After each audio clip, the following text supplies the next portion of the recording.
billion Kenya shillings in cash in bribes and put 10 billion shillings of taxpayers' funds through his agents to bribe voters until the election in favor of the UDA candidate. After all these schemes have failed and the government polling machinery have reported that the UDA party candidate is performing dismally, IBC gets instructions and through their chairman, Mr. Erastus Ethekon, threatens to postpone or cancel the elections. And we're asking Mr. Ethekon, where were you? This bribery has gone on for the last 2 months. Why didn't you stop it? There is no violence in Olokalawo. Violence was in Malava, you never stopped it. Violence was in Narok, you never stopped it. In Kaspul, Kabondo, people were killed, you didn't stop the election. You are now being asked by William Ruto to postpone the election because he knows he faces a humiliating defeat next week. Please, Mr. Ethekon, treat the people of Kenya with some bit of intelligence. Where have you been? Do you live in this country? Bribery by state officials is documented every day. And then you come up yesterday to cry. You are crying to Kenyans to do what? You are the one in charge of IBC. You are the one who is supposed to stop bribery by state officials. Or you are saying all you can do, you are helpless, they stop the election. Oh, there is violence. Which violence? By the state. Ask the IG to stop violence. The people of Olokalawo are peaceful. You know, IBC is clearly biased. The Honorable Wajiko Muhia, the MP for Kipipiri,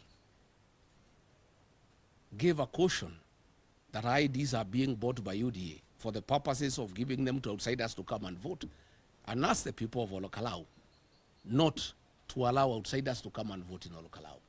And IBC hastily summoned her and tried her in her absence and without her lawyers.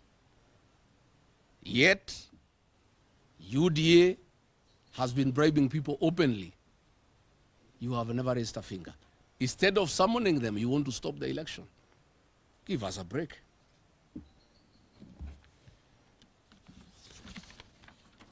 The following state officers and government officials have openly been involved in electoral campaigns and malpractices in Olokalawo, among others. The Honorable Alice Wahome, Cabinet Secretary for Lands, Public Works and Housing and Urban Development. William Kabogo, Cabinet Secretary for Information, Communications and Digital Economy. Davis Churchill, Cabinet Secretary for Roads and Transport. Rebecca Miano has actually left her office. She has put up an office in Olokalawo. She even tried to summon the ACK Church for a seminar on tourism to bribe them to campaign for the UDA candidate. And the ACK parish minister stood her off. She had called them for a seminar in Naivasha. Into the YouTube. I don't know what ACK church officials have to do with the tourism in Kenya. She has left her office. She is actually working from Olokalawo. Nixon Coril, the Principal Secretary, State Department of Lands.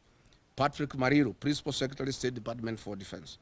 Alex Wachira, very notorious. He has even removed the transformers from Bere and taken them to Olokalawo.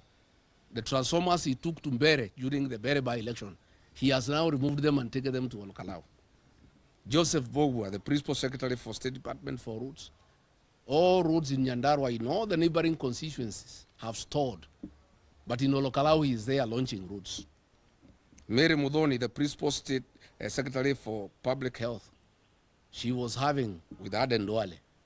FIFA Creator Cup, July 12th, 5 p.m. Eastern, live and only on YouTube. I don't know what an identity card would inform when you are treating somebody. I thought they are supposed to take their blood pressure, their temperature, and their sugar levels. But instead of doing that, finding out what is their BP, what's their sugar levels, what is their temperature, instead they are taking the ID, which means the whole thing was a fake. They just wanted to take IDs from the gullible people of Olokalawo. Anan Wangombe, the Principal Secretary for State Department for Gender. Mr. Philip Mainga, the Managing Director of Kenya Rails Corporation. He brought a fake train in Olokalawo after 45 years absence, you know, and it knocked a few vehicles because there are no signs anywhere, You know, I'm asking the people for Kalou to avoid that train. It's a disaster in the making. Charles Karondo, the chairman of the Communication Authority, he has come to Kalou for 3 months. He's the one actually doing voter bribery at night.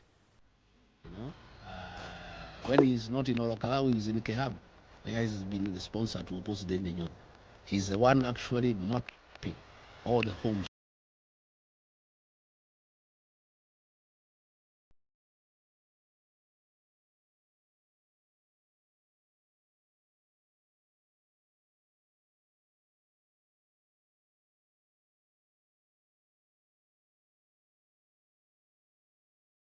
Voter bribery when the culprits are known and the law is in place. What are you telling the people of Kenya? You are crying to Kenyans to do what? You are the one who is supposed to take action against these people. Then you are shouting, oh, this election I can cancel, there's too much voter bribery, oh, there could be violence. You are the one charged with the responsibility of managing elections in Kenya, not the Kenyan people. What do you want the people of Kalou to do? I just wonder. Yesterday, the fake deputy president and leader of majority Kevani Ichung'wa summoned deputy county commissioners in Gilgil and told them to create an infrastructure today to meet chiefs and assistant chiefs who shall be given money for bribery on Sunday night and election night to go and bribe people in every house. So the chiefs and the assistant chiefs will be meeting Kindiki and Ichung'wa today. And Ichung'wa did tell them that they are in charge of IBC. In fact, Ichung'wa went ahead to tell the government officials that they have bought a house in Karen for Mr. Ethokon at 80 million. Ethokon did not have a house in Nairobi, he was living in Turkana. I want to challenge the chairman of IBC to confirm whether he has moved to Karen and how did he purchase this house. He has been in office for a year. His income is not sufficient to buy a house for 80 million. Is it true what Ichung'wa is saying, that the government has bought you a house in Karen so that you can bangle the 2027 general election? And Ichung'wa told the officers that they have instructed Ethokon to make sure that the UDA candidate is announced the winner, even if he loses, even if people die. I want to challenge Ethokon. When did you move to Karen? You came from Turkana. You came to my neighborhood at a house of 80 million. Where did you get the money to buy a house for 80 million? It must be what Ichung'wa is saying, that they bought you the house and you do what they want. Mwangi Kujori has been calling the presiding officers and threatening them, offering them money to bangle the election. And those who refuse, he is intimidating them. That he has instructions to make from William Ruto to make sure the election is won. And he is telling them that if they don't help government, they'll face government wrath. I want to thank the returning officer and all presiding officers in Kalou. So far, they have been very firm. Please don't be intimidated.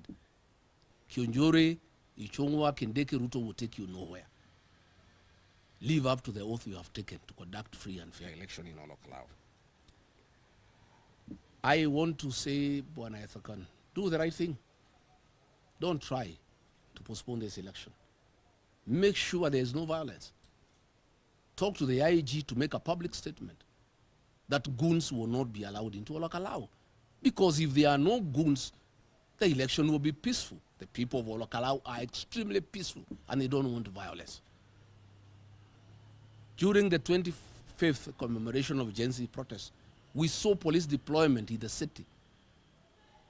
How come they cannot secure a simple constituency in Kalou from goons, to the extent that the IBC chair is crying that he needs to postpone elections because of anticipated violence? We are asking IBC to discuss with the IG that plainclothes police officers are not deployed in Kalou because they are the ones who cause violence. They are the ones who cause violence in Bere. Plainclothes police officers are the ones who cause violence in Narok. They are the ones who are causing violence in Kalou. They are the ones that Eric Wamumbi and Betty Mine are planning to cause violence in Kalou. We want the IG to deploy only uniformed police officers in Kalou, so that if they cause violence, people can notice, they can take photographs and videos. We are asking plainclothes police officers to be kept off Kalou. We are asking the IG to make a public statement that goons from Nairobi being organized by Moses Kuria and others will not be allowed into Olokalao. And if goons are kept off Olokalao, we'll have a very peaceful election because the people of Olokalao are peaceful people. I want to end there by saying that there was a meeting on 9th July by the County Security and Intelligence Committee with all the candidates to discuss security. This meeting was postponed indefinitely. We want to know why. Again, 80% of all police officers from Olokalao and Nyandarua have been transferred out of the county and new ones brought. Why? Again, we want to find out why has IBC decided to shut down the voters register before the Olokalao by-elections. Is it to facilitate people who are not registered to vote? We want the IBC chair to clarify why. They are saying that they are doing some checkup, some checking and updating. But why specifically before Olokalao? So we are saying, Mr. Ethokon, before you threaten to postpone peaceful election, please do your job. Guarantee security. Guarantee fairness. Don't be a crybaby. You are in charge. And the people of Kenya are asking a question.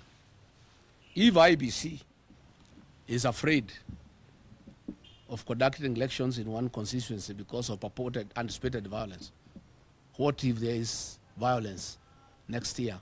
Will they postpone the general election?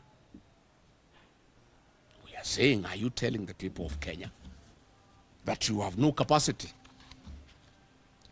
to manage a by-election in one constituency in Kenya? If you have no capacity to manage a by-election in Kenya, can Kenyans trust you to manage the general election? From where I sit, I think it's a scheme by William Ruto and IBC to postpone Olokalao by-election on grounds of anticipated violence, to set the stage to postpone the general election next year on the same grounds. Because what the state is doing this weekend, that's why police officers are there in plain clothes. They want to cause violence, they want to cause mayhem, and then Ethekon on Monday can postpone the by-election.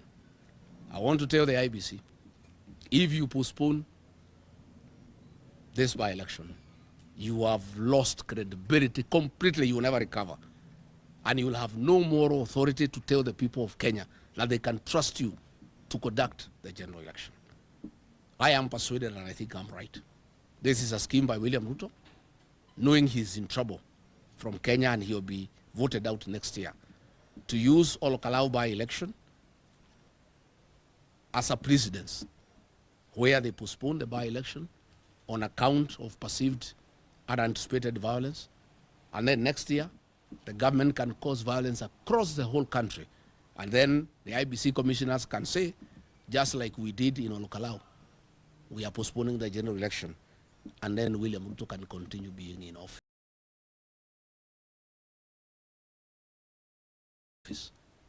against the Constitution.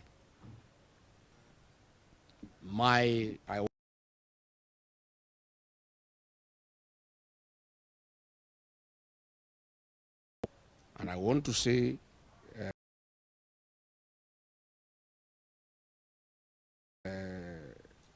if the IBC commissioners call off the Olokalao by-election, then they have lost the moral authority to purport that they have the capacity to conduct next year's general election, and they must therefore resign from office on the grounds of incapacity and incompetence. And that is what will happen. And we'll ask the people of Kenya to demand that they must leave office. This is a very simple by-election. What is this? That you cannot organize good security around one constituency.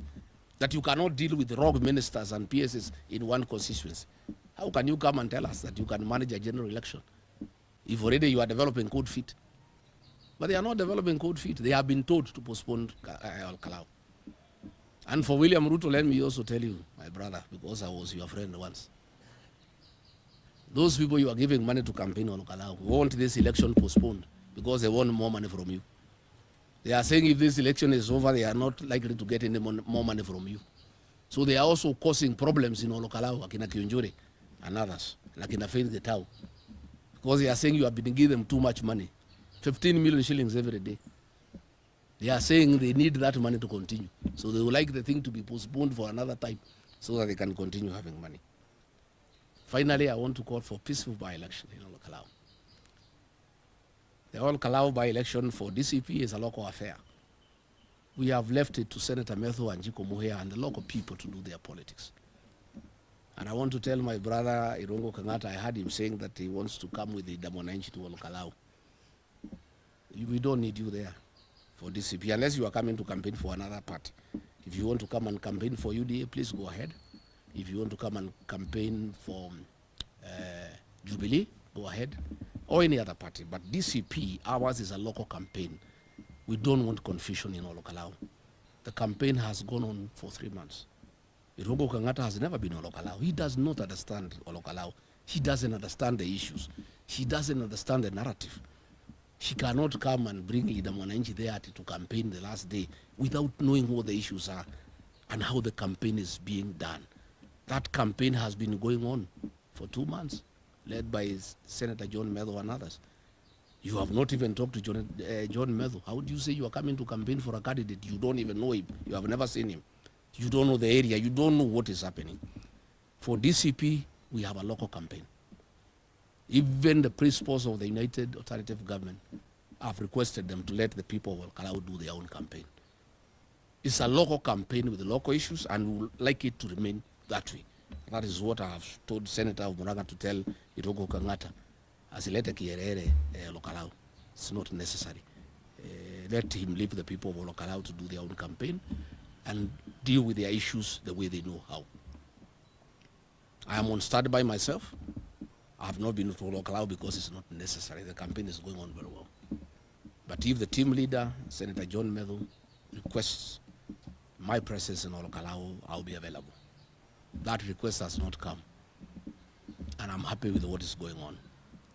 And it's going on so well that William Ruto wants the election postponed because he has spent money and people are not moving. 1 billion shillings.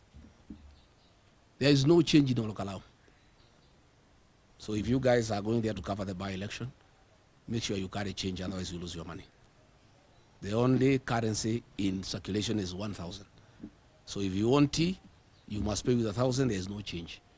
So I'm just giving you free advice in case you are deployed in Olokalau. Please, there's too much money and 1,000 shillings note, and you are likely to lose your money. So if we have muti ya chai, chukua cheji ya 100. Si ndio? Na hakuna hoteli ya kukaa, you know where to stay.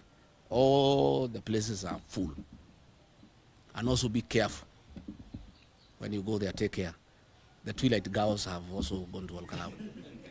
You know what they do during the T-bonus. You know the T-bonus? They normally move where the T-bonus is. The bonus of this year is Olokalau. All the Twilight girls from Nairobi, from Mombasa, they are in Olokalau. If I go there myself, I'll also be very careful. I don't want to get in trouble with the Reverend Doctors. Yeah? So mukienda huko pia mjue iko namna hiyo. That is the atmosphere in Olokalau. Nimeona nisaidie nyinyi kwa sababu ni marafiki yangu, msiende kupata shida huko. Si ndio? Yeah. And also Olokalau is a good opportunity for many fellows who have run away from their homes on escapades. Wanasema tumeenda Kalou, wamechukua magafre, wameenda kuishi huko. So iko mambo mingi sana yanaendelea Olokalau. Ndio watu wameniambia tunataka hii uchaguzi ishe turudi kwa mashamba. People have abandoned their farms. The Twilight girls need to go back to Mombasa and Nairobi. We want to conclude this election so that people can go back to their farms.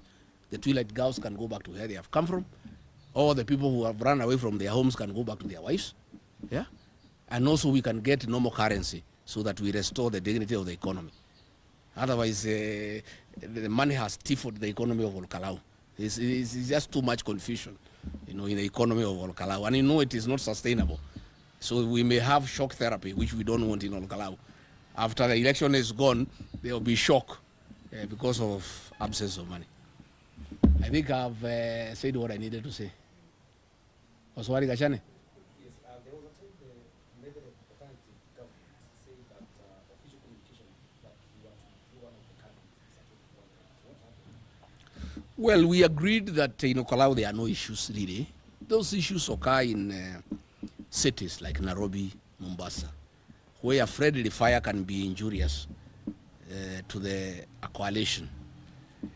In Kalou is a straight fight between DCP and UDA. Period. The rest we are not both agreed. It's a straight fight between DCP and UDA.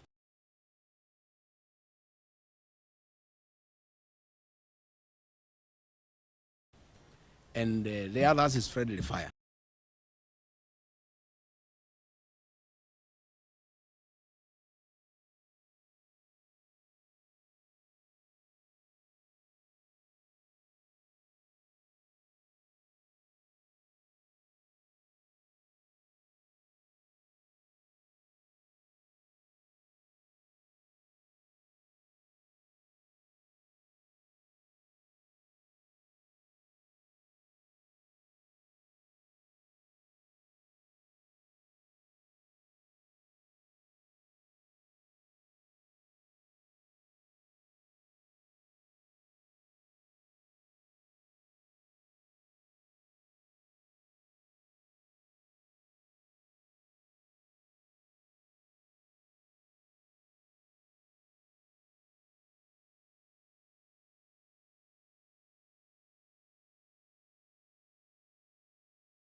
It is true, that is what we have been asking William Ruto. President Uhuru Kenyatta had many issues with you, but he allowed you to campaign without violence. President Uhuru Kenyatta was a gentleman, a statesman. He allowed William Ruto to have his day, campaign freely without violence. But William Ruto cannot allow anybody to campaign without violence. He has declared war on the mountain. He has war against the business people. He has war against leaders. And violence is his tool of trade, intimidation. I want to ask him for once to be a gentleman. Please, William Ruto, why don't you face your former deputy on Thursday on the ballot? Tuheshimiane, kwa debe. Because politicians are known by political weight. I don't have a guerrilla war outfit. Why are we fighting on the platform of violence? Hiyo tuachie polisi na criminals. Mimi na William Ruto ni wanasiasa. And the platform ya wanasiasa kupimana nguvu ni debe. Na kuuliza wewe ndugu yangu William Ruto, Uhuru Kenyatta never unleashed violence on you. For 5 years, he allowed you to campaign freely. Never a single day did he send goons to attack you. Not a single day did he assemble plainclothes police officers to assemble you. Why do you unleash violence against the people of the mountain who voted for you?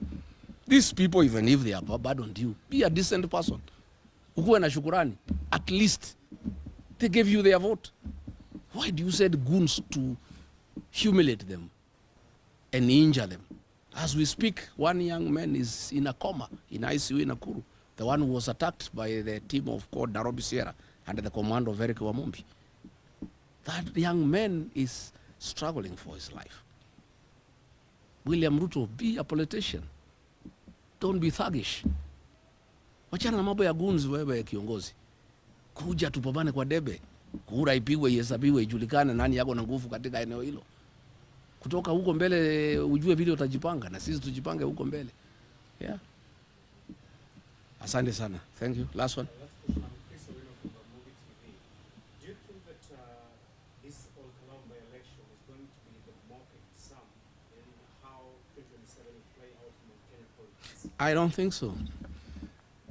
The outcome of All Kalou is irrelevant to the mountain. The mountain has moved on. The mountain people are very interesting people. When they make a decision, they don't look back. All Kalou has no significance whatsoever in whatever manner of what will happen in 2027. What will happen in 2027 in the mountain has already been decided. What is happening is a simple by-election.